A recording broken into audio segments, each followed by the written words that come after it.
रहीम अस्सलाम वालेकुम नाज़रीन, मैं हूं कंबर ज़ेरी। प्रोग्राम देख रहे हैं आप सवाल से आगे। नाज़रीन, फील्ड मार्शल आसिम मुनीर साहब ने यह वाज़े किया कि कोई तब्दीली का सफ़र नहीं शुरू होने वाला, कोई तब्दीली नहीं आने वाली, और साथ ये भी कहा कि ये महज सिर्फ अफवाहें हैं, ये अफवाहें सिर्फ प्रोपोगेंडा के थ्रू फैलाई जाती हैं और इनका मकसद जो है मुल्क की तरक्की को रोकना होता है। फिर उन्होंने साथ ये भी कहा कि सियासी मसालिहत जो है वो सिर्फ माफ़ी मांगने से आएगी, लेकिन इसके बाद जो है फैसल वाडा साहब के बयानात आ रहे हैं कि कोई माफ़ी का नहीं कहा गया। इसके बाद फैसल वाडा साहब ये भी कह रहे हैं कि तरक्की के सफ़र में कोई हायल हुआ, जितना बड़ा मर्जी सियासतदान हो उसको इसकी कीमत चुकानी पड़ेगी। ऐसे बयानात क्यों आ रहे हैं, आज प्रोग्राम में डिस्कस करेंगे। क्या पीटीआई माफ़ी मांगेगी? पीटीआई के लिए कितना ज़रूरी है कि वो अपने तमाम मामलात को दुरुस्त करे, एक कदम आगे बढ़े?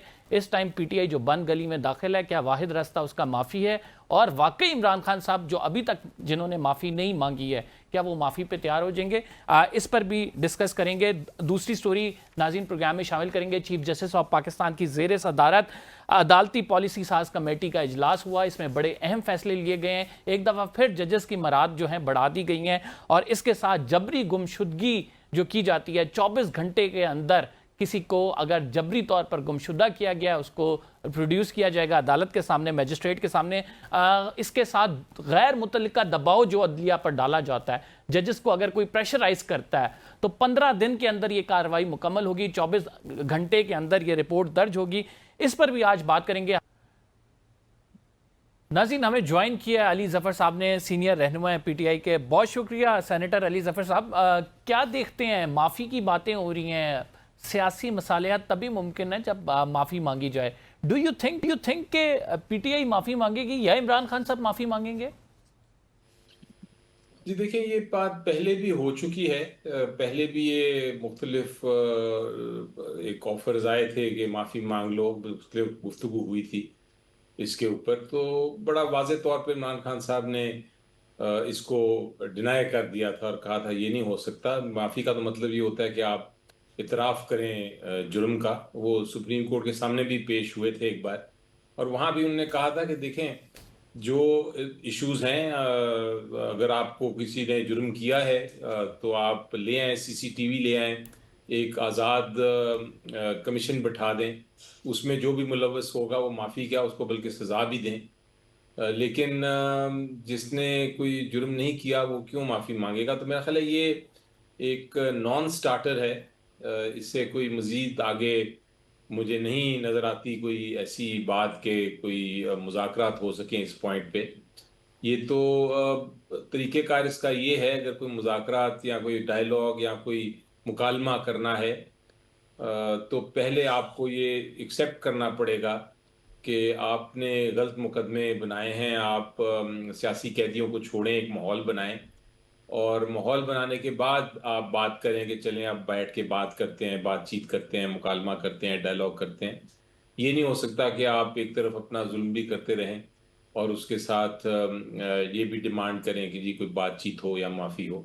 अली ज़फ़र साहब, you are very sane politician, बहुत पुराने वकील भी हैं, आप सारी चीज़ें जानते हैं। क्यों इस्टेब्लिशमेंट या हुकूमत आप लोगों के साथ राइट नाउ बैठे? तहरीक चलाने की बात होती है, ना वो प्रेशर मौजूद है, ना ये अवामी सपोर्ट जिसे आप कह सकते हैं कि आप उसे स्ट्रीट पावर में कन्वर्ट करें, वो मौजूद है। तो क्यों वो लोग आप लोगों के साथ बैठें, बात करें, सियासी मसालियात हो? तो उन्हें तो ज़रूरत नहीं है, ये तो आपकी ज़रूरत है राइट नाउ। मेरा ख्याल है ये इस वक्त हमारे की ज़रूरत या हुकूमत की ज़रूरत या किसी और की ज़रूरत से बढ़ के बात है।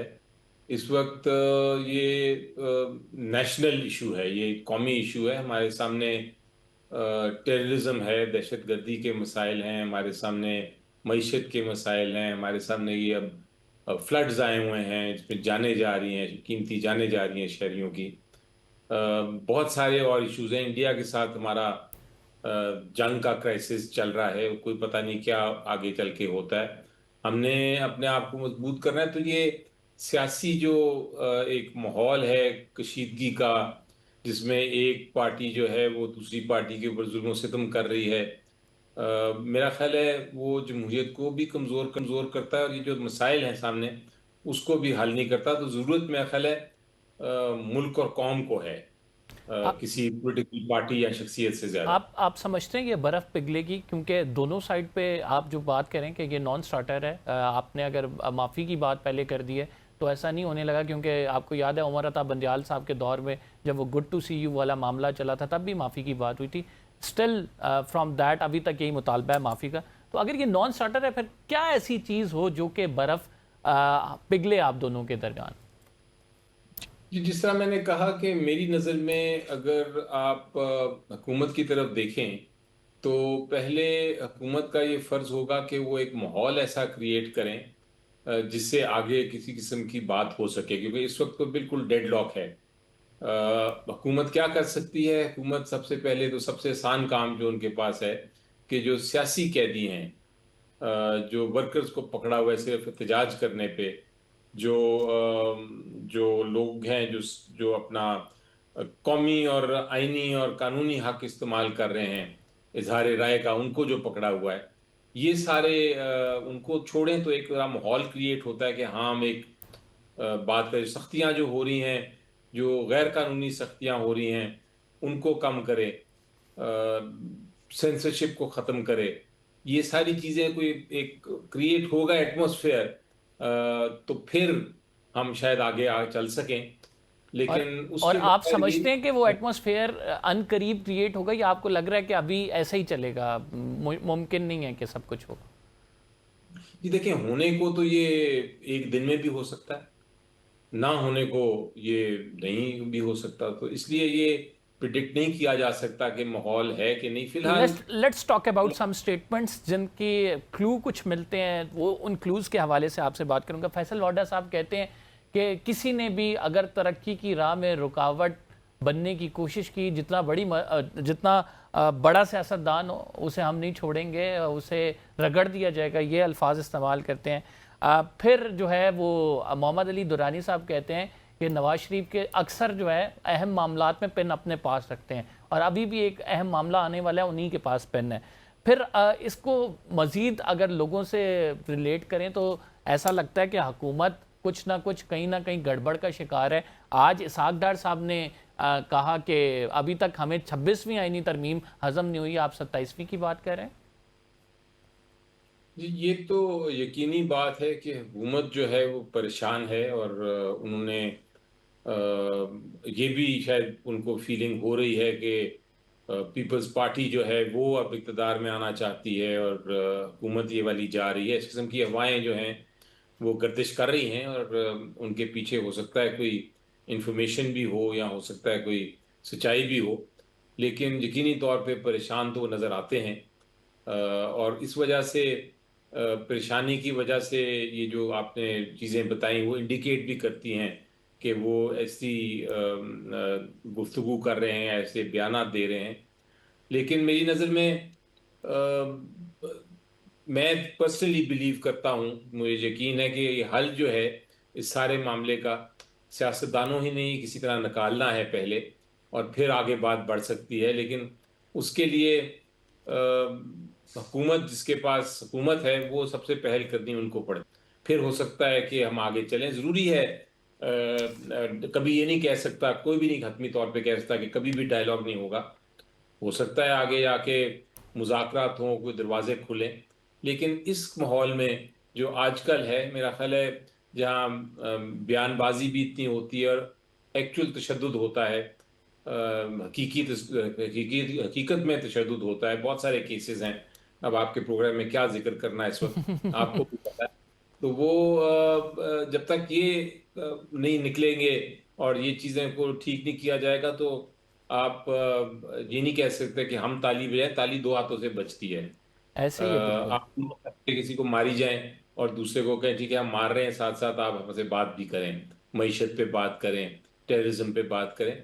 वो हम अपना फर्ज अदा करते रहेंगे, एक ऑपोजिशन है हम, और हम अपना ऑपोजिशन का फर्ज अदा करते रहेंगे, हम बोलते रहेंगे, तनकीद भी करते रहेंगे, नेशनल इंटरेस्ट की भी बात करते रहेंगे, कौमी मफाद की बात करेंगे, हम गुफ्तगू भी जारी रखेंगे, लेकिन उसके साथ साथ हम अपने असूलों पर भी कायम रहेंगे। सर कल इमरान खान साहब से मुलाकात है आप लोगों की, कोई एजेंडा है क्या? इमरान खान साहब से डिस्कस करेंगे? क्योंकि लिस्ट तो गई हुई है, अब ये पता नहीं है कि होती भी है या नहीं होती। इन केस अगर होती है तो क्या कुछ डिस्कशन होगी? जी देखें, मेरी तो ख्वाहिश है कि मैं मिलूं, लेकिन वो कोशिश करने के बावजूद मुलाकात नहीं हो रही। मुझे उम्मीद है कि कोई ना कोई जाके मिल लेगा कल, और अगर किसी की मुलाकात होती है तो बहुत सारी चीज़ें हैं जो बताने वाली हैं, बहुत सारी इंस्ट्रक्शंस हैं जो लेने वाली हैं। सारे सियासी जो पाकिस्तान का अंदरूनी सियासत है उस पर बात करनी है, जो फ्लड्स हैं उसके ऊपर बात करने की ज़रूरी है, बैनुल अक़वामी इश्यूज पे बात करने की ज़रूरत है, पार्लियामेंट्री मैटर्स पे बात करने की ज़रूरत है। आगे जाके क्या स्ट्रेटजी होनी है, क्या कोई तब्दीलियां आ रही हैं स्ट्रेटजी में, नहीं आ रही हैं, उस पर बात करनी है। मुख्तलिफ अंदरूनी पार्टी के मसाइल जो हैं उन पे डिस्कस करना है। तो ऐसे ही डिस्कशंस तो बहुत ज़्यादा हैं। अली ज़फ़र साहब, अदालती पॉलिसी साज कमेटी का इजलास हुआ, उसमें एक बड़ी अहम चीज़ जो उन्होंने सारे डिसीजंस लिए, एलामिया जारी किया है, उसमें कहा गया कि जबरी गुमशुदगी के केसेस में 24 घंटे के अंदर मुलजिम को मजिस्ट्रेट के सामने पेश किया जाएगा। रिसेंटली जो पार्लियामेंट से बिल पास हुआ है, वो पास ये हुआ है कि आप लोग जो हैं वो, यानी सेनेट में तो नहीं आया, गालिबन नेशनल असम्बली से पास हुआ है कि 90 दिन तक कोई भी सिक्योरिटी एजेंसी किसी भी शख्स को, मशकूक शख्स को किसी इल्ज़ाम की बुनियाद पर अपने पास रख सकती है। तो ये चीफ जस्टिस साहब कर पाएंगे कि 24 घंटे के अंदर मजिस्ट्रेट के सामने हो? अब बाकायदा से हतमी शक्ल भी दे दी गई है पॉलिसी साज कमेटी के इजलास में। देखिए, दो बिल्कुल मुख्तलिफ जो हैं डायरेक्शंस की बातें हैं। एक तरफ जो हुकूमत लेके आ रही है बिल, और सेनेट में मेरा ख्याल है वो आ रहा है, वो एंटी टेररिज्म कानून है, जो एक बड़ा ताकतवर लेकिन मुतनाज़ा कानून है। और ये गैर मामूली हालात में इसने जन्म लिया था, इस कानून ने। वो और गैर मामूली खतरात से बचाने के लिए, बहुत खतरनाक दहशतगर्दों को पकड़ने के लिए कानून आया था।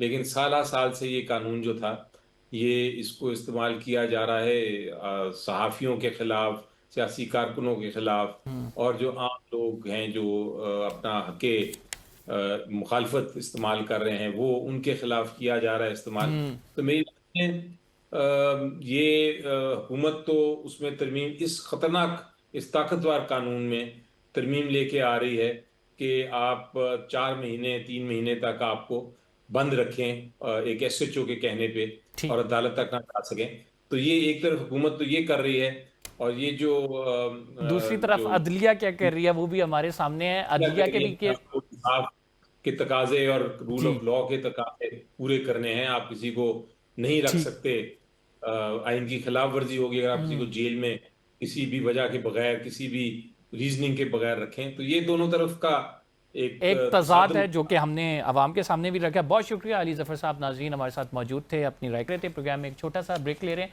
We will be right back after this short break. Sher Afzal Marwat साहब हमें ज्वाइन करेंगे, आप कहीं मत जाइएगा।